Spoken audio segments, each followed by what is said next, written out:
ఇంకో చూసారా, ఇంకో ఇందులో వెప్సన్ సాల్ట్ వేసాను అనమాట. ఇక చూడండి, ఇక వెప్సన్ సాల్ట్ వేసాను అనమాట. ఇంకో ఇది బోన్ మీల్ చూడండి ఎంత వేస్తున్నాను. ఇంకో ఒక సైడ్ బోన్ మీల్ వేసేసుకోవడమే.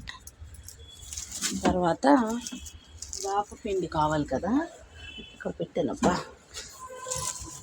ఇంకో వేపపిండి ఇంకో చూడండి ఎంత వేయాలో. ఇంకో ఈ మాత్రం ఉన్న వేపపిండిని తీసుకుని వచ్చి ఇటు సైడ్ అనమాట.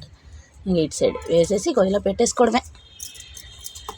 పెట్టేసుకొని చక్కగా ఒక 2 లీటర్స్ వరకు వాటర్ వేసుకున్నాం అనుకుంటే, పెద్ద కంటైనర్స్ కదా, ఇగో 60 లీటర్స్ పైన వాటర్ పడుతుంది. మంచి చిగురులు వస్తున్నాయి చూడండి. ప్రతి దానికి ఇగో మొగ్గుంది, ప్రతి కొమ్మకి మొగ్గుంది. మొత్తం కటింగ్ అంతా పెట్టేసి 20 days బిఫోర్ వేసాను.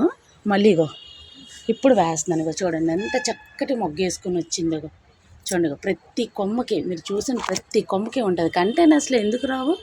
హ్యాపీగా వస్తాయి. కాకపోతే మనం కాస్త శ్రద్ధ పెట్టాలి.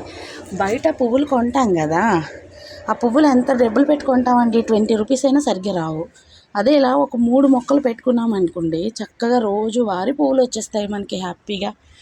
కలర్ చూడండి, ఫ్లవర్ కూడా ఎంత బాగా ఈడుతుందో. కుండీల్లో ఎవరు చెప్తారండి బాగా ఈడవని? మంచిగా మెయింటైన్ చేసుకోవాలి. కానీ సూపర్ అంటే సూపర్ ఈడుతాయి. ఇగో మనం 300 రూపాయలు ఖర్చు పెట్టామంటే 6 months వరకు మన మొక్కలకు కావాల్సినవన్నీ వచ్చేస్తాయి. పువ్వులు 1 monthలో వచ్చేసే డబ్బులు సరిపోతాయి కదా.